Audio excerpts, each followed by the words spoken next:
Let me play cut 6 for you. This is Nancy Pelosi lecturing reporters yesterday.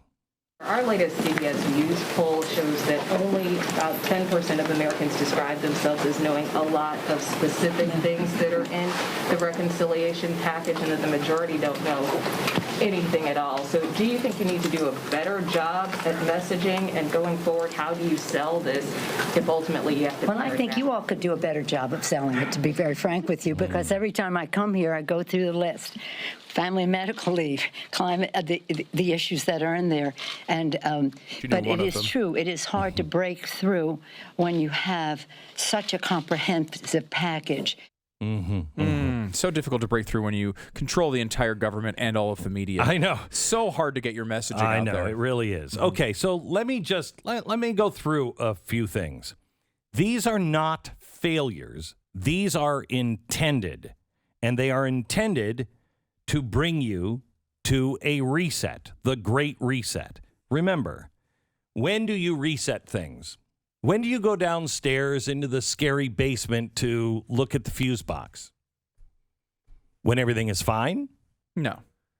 When there's been a disruption in power, right? Something is blown in the house. When do you push the reset button on your computer? When everything is fine or just a little glitchy? Or do you just I don't want to and you just keep going until it completely freezes up and you have no other option but to reset? So the things that this government, quote, is failing in are not failings. They are to lead you to the Great Reset. Let's go through some of them. Supply chain. One more example of Biden failing at basic governing. This is from Breitbart. That's the headline. It's not a failure of him governing. This is intentional. Southwest pilots warn fatigue, frustration could fuel further outages. Well, I'll hear from the pilots union here in just a few minutes, but does anybody actually believe that the mandate plays no role in that? CNN says Americans won't be able to go back to shopping like in the before times. Oh, okay.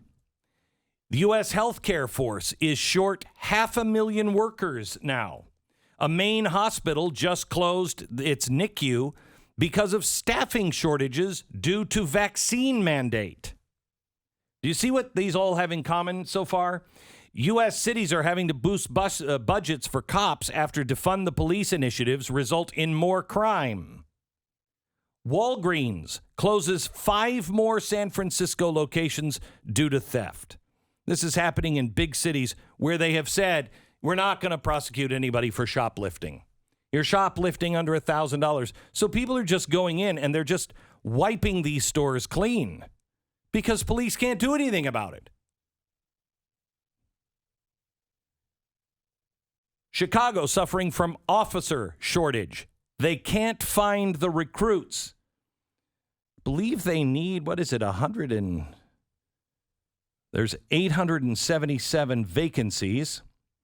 I think they need about 1,600 officers, and they can't figure out why officers don't want to work in Chicago. Over the weekend, try this one on for size.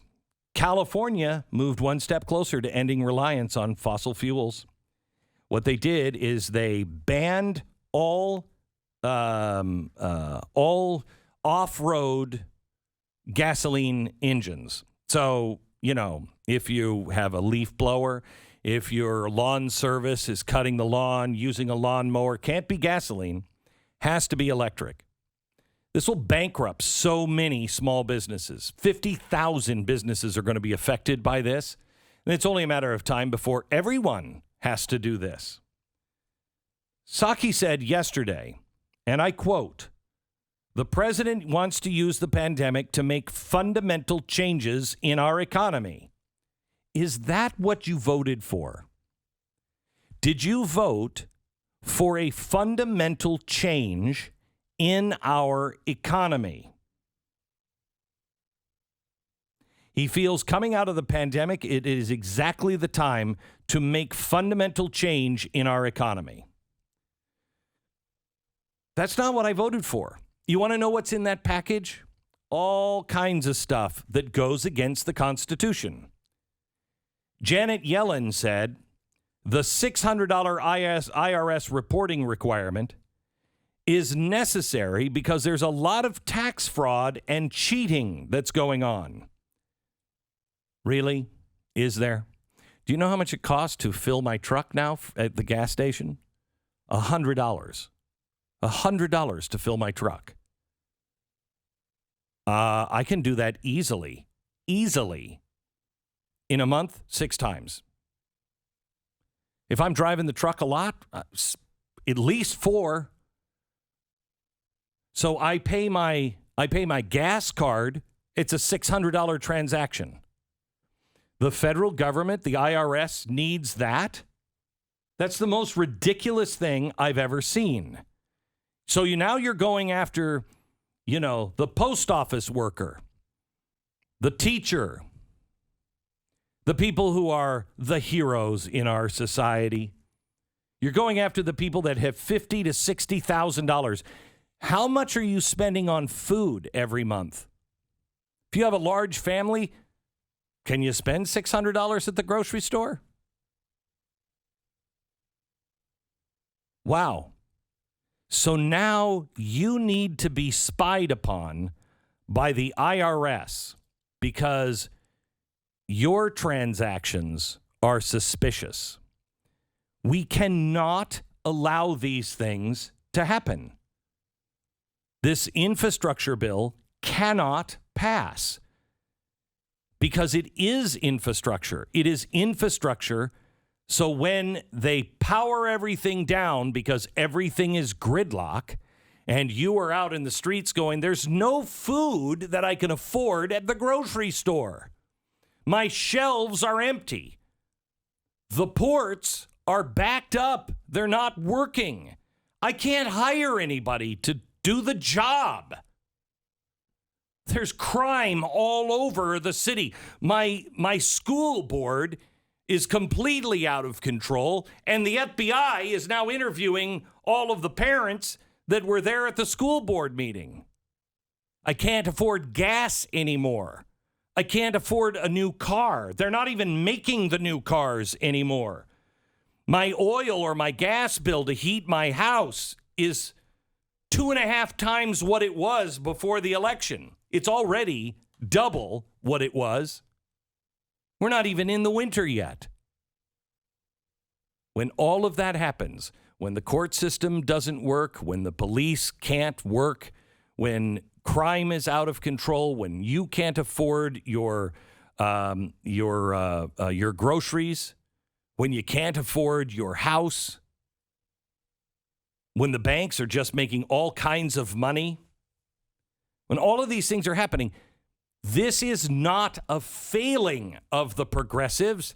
This is by design for the Great Reset.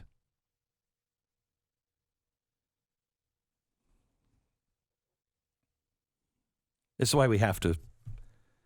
This is why we have to speak out. This is why tonight's TV show is so important, because the answer really is local, local, local. When the FBI said that they were going to look into terrorists, do you know why they did that, right? They did that to scare you off. Well, Loudoun County wasn't scared off last night. They had a huge school board meeting. They were even more vocal than they have been. We need to be at our school board meetings, even if you live in a good town where your school board is on your side. You need to be there because the school board association is watching, and we must send them a message. You don't scare me. These are my children. These people will do anything to win. They don't play by the rules.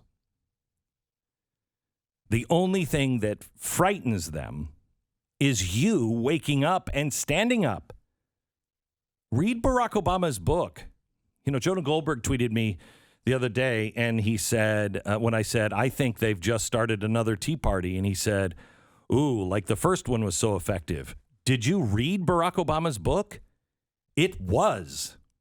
According to Barack Obama, it was. It slowed him down. There's still lessons to learn, though, of how, if we're going to do something else like that, it needs to be done and hopefully have longer legs than this one. We've complained about that several times. And we are smarter. We know that it's going to be taken over by hook and by crooks in the Republican Party. And we have to have certain principles. It's really easy now to align on principles. It's very easy. It's very easy. You know, do you believe the school board, you should be allowed to go in and question the school board peacefully? First Amendment. Do you believe that everybody has a right to speak their mind out in open and disagree with Fauci or anybody else? First Amendment. Do you believe that people who disagree with us have a right to publish and to be seen and be heard, or should they be canceled? First Amendment. Do you believe I have a right to protect myself, especially when the government is firing all the cops and they're saying places like Austin, Texas, unless somebody has you, in a chokehold with a gun, don't call us. We can't come. Somebody's breaking into your house. Oh, well, we can't help you. Damn right I have a right to own a gun. Damn right. Do you believe that the IRS should be into my bank watching every transaction of $600 or more? No, that's a violation of the Fourth Amendment. Everything is about the Bill of Rights. You just need to start asking people, do you believe in the Bill of Rights? Let's go through them. Do you believe in the Bill of Rights? If you do, I'm with you. If you don't, I can't talk to you because the gulf is too far. You have moved. I haven't. You have. Sorry, Bill of Rights, they are universal. They are the thing that we all agreed on. If you can't agree with me on the Bill of Rights, then I'm not the enemy of America. No matter what you say, I'm not the terrorist. You are. You are. You're the revolutionary, not me.